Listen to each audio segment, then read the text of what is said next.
Imagine que a sua vida tem um preço. Aos 12 anos, você assina um contrato que decide quando você acorda, o que você come e quem você pode amar. Pelos próximos 10 anos, o seu corpo não te pertence mais.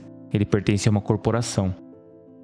No palco, você é adorado por milhões. Nos bastidores, você é uma dívida ambulante. O K-pop não é apenas música. É o produto de exportação mais impiedoso do século XXI. É uma engrenagem industrial que lapida adolescentes até que percam qualquer rastro de humanidade para que se tornem ídolos. Mas o que acontece quando a luz do holofote revela cicatrizes por baixo da maquiagem? Olá, bem-vindo ao canal Oriente-se. Hoje nós vamos entender como que funciona o sistema de contratos vitalícios, como a ditadura da estética molda cada osso da face de um artista e por que em uma indústria de bilhões de dólares, os ídolos são os últimos a ver a cor do dinheiro.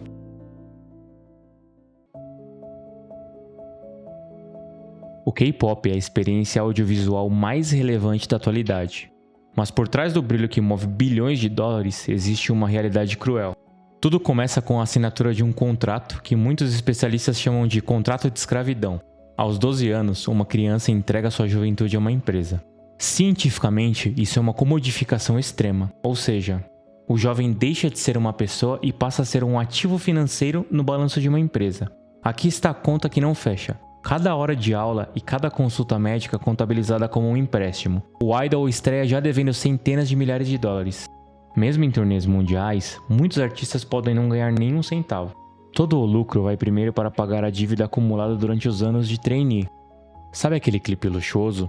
Muitas vezes o artista pagou por ele com um lucro que ele ainda nem fez. É uma dependência financeira que garante controle total à empresa. Imagine o peso. Você é famoso, mas não tem dinheiro para um café sem pedir permissão. A psicologia chama isso de colapso do sistema nervoso sob pressão constante.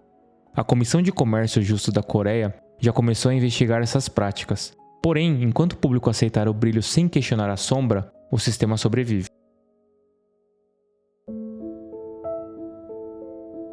Se o seu rosto não se encaixa no padrão, a fábrica o reconstrói. No K-pop, a beleza não é um dom, é um pré-requisito contratual. O objetivo é criar o visual perfeito, uma entidade que não transpira e não erra. As empresas investem milhões em plásticas que o artista muitas vezes nem pediu, mas que entram obrigatoriamente na conta da sua dívida acumulada. Especialistas explicam que isso é um regime de biopolítica, o que significa que a empresa controla não apenas o comportamento, mas a própria biologia. O artista deixa de ser uma pessoa para virar um ativo financeiro que não pode desvalorizar no mercado visual. Imagine que seu corpo é um computador. Se uma peça não agrada o mercado, ela é trocada. A psicologia nos diz que privar um jovem de sua autonomia sobre o próprio corpo causa danos irreversíveis na personalidade. Eles não estão aprendendo a ser artistas, estão aprendendo a ser máquinas de agradar. Por trás das camadas de maquiagem, o que resta é um corpo exausto lutando contra a própria biologia para manter um padrão sobre-humano. A pergunta que fica é: até onde vai o limite entre a arte e a fabricação de seres humanos? O preço da perfeição é muitas vezes a perda da própria identidade.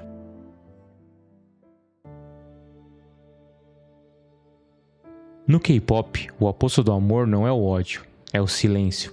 Você já ouviu falar do termo Black Ocean? Imagine o seguinte cenário. Você treinou 12 horas por dia durante 7 anos para este momento. Você pisa no palco e em vez de um mar de luzes, encontra um vácuo. Milhares de pessoas desligam seus light sticks e se calam. Não há vaias, apenas o som dos seus próprios passos. É o cancelamento físico em tempo real. É brutal porque nega a existência enquanto você ainda está ali, vulnerável. Mas se no palco o problema é o silêncio, fora dele o problema é o ruído. O Black Ocean também se estende para o mundo virtual. Funciona como um tribunal que nunca dorme. Diferente do show que dura 2 horas, o cyberbullying é uma sentença de 24 horas por dia. Aqui, o objetivo é o isolamento absoluto. Um comentário sobre o seu peso ou um namoro não autorizado não gera apenas críticas, gera uma campanha coordenada para te apagar da mídia. É a tentativa de destruir o ativo financeiro através da reputação. O sistema de treinamento é como uma prensa hidráulica. Ele não prepara o seu psicológico, ele o esmaga para reconstruir uma persona obediente. Ou melhor, uma máquina que não reclama. Mas o que acontece quando o seu idol racha? quando o peso de milhões de juízes digitais encontra um ser humano privado de sono e identidade. O resultado não é apenas o fim de uma carreira, é o colapso de uma vida que foi moída por uma indústria que, ao primeiro sinal de defeito, é considerado como um recurso que não está mais alinhado com os interesses da empresa.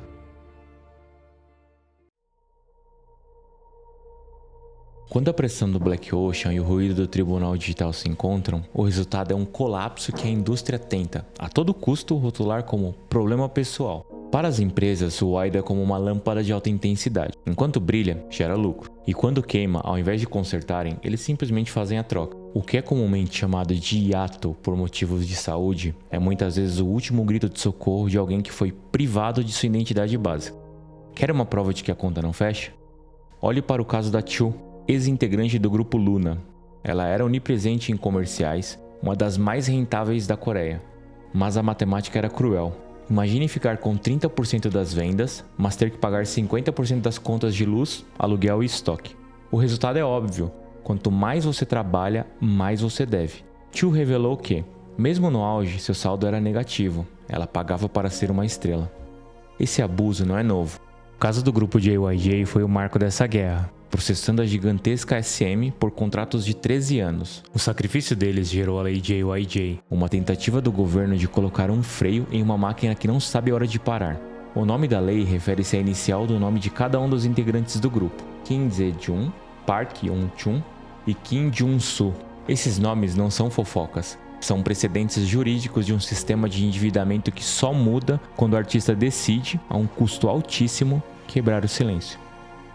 Em 2017, o mundo parou com John Lian do grupo SHINee. Ele deixou uma carta relatando que a depressão o havia engolido. Em 2019, perdemos Sully e Gu-hara em um intervalo de um mês, vítimas diretas da toxicidade da internet e do bullying virtual. Em 2023, Moonbin do grupo Astro e em 2025, Kim Se-ron, sufocada por dívidas, confirmaram o que temíamos. O sistema não lamenta a perda, ele apenas atualiza o software. As consequências extremas que vimos nos últimos anos não são acidentes. São o ponto final de uma linha de produção que ignora o limite biológico. O verdadeiro Black Ocean não é apenas o público que apaga as luzes, mas uma indústria que fecha os olhos para a dor de quem a sustenta. Até quando aceitaremos o brilho, sabendo que ele é alimentado pelo esgotamento de jovens vidas?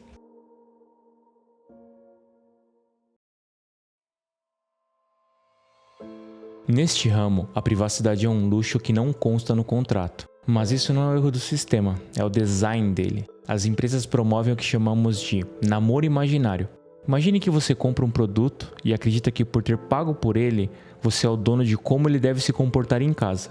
É aqui que nascem as sasaens, fãs obsessivas que levam o marketing ao pé da letra. Para essas fãs, o idol não é um artista, é um investimento emocional exclusivo. Se ele é flagrado namorando, a reação não é de apoio, é de traição. Se no Japão temos a resistência à mudança cultural, na Coreia vemos a resistência à humanidade do ídolo. Você já viu um artista pedir desculpas públicas por se apaixonar? No K-pop, namorar é tratado como um crime contra o consumidor. Quer um exemplo real e doloroso? Olhe para a Karina do grupo aespa. Em 2024, após rumores de namoro, a líder de um dos maiores grupos do mundo foi obrigada a escrever uma carta de desculpas compartilhada em seu Instagram.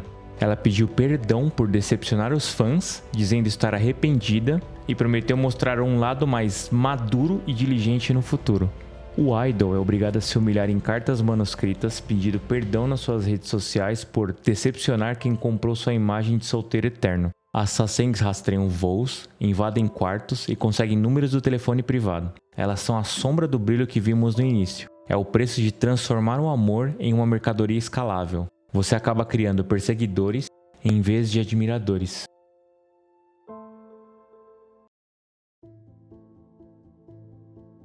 Chegamos ao fim de uma jornada sombria, mas para entendermos o futuro, precisamos admitir: o K-pop está tentando mudar. O que antes era um silêncio absoluto sobre a dor, hoje começa a dar lugar a uma consciência necessária. Nos últimos anos, vimos uma mudança de paradigma. Grandes agências agora operam centros de aconselhamento e permitem pausas para tratamento de ansiedade e burnout, algo que em uma década atrás nunca se foi pensado. É como se a indústria estivesse finalmente prestando atenção nas problemáticas que ela causou no K-pop. é ir instalando freios e formas de amenizar a imagem do que é ser um idol de verdade. O progresso é real, mas ainda é inconsistente. O desafio agora é estrutural. Enquanto as gigantes evoluem, agências menores ainda moem jovens em rotinas extremas. A pergunta que fica não é mais se a indústria funciona, mas a que custo ela deve operar. Será que vale a pena construir um império cultural ao custo dos sonhos de jovens esperançosos? Da próxima vez que você ouvir aquele refrão perfeito ou ver aquela dança sincronizada, lembre-se: a perfeição, no fundo, pode ser uma forma de silêncio forçado. E você, acha que o brilho do palco compensa o abismo dos bastidores? Deixe seu comentário e até o próximo vídeo.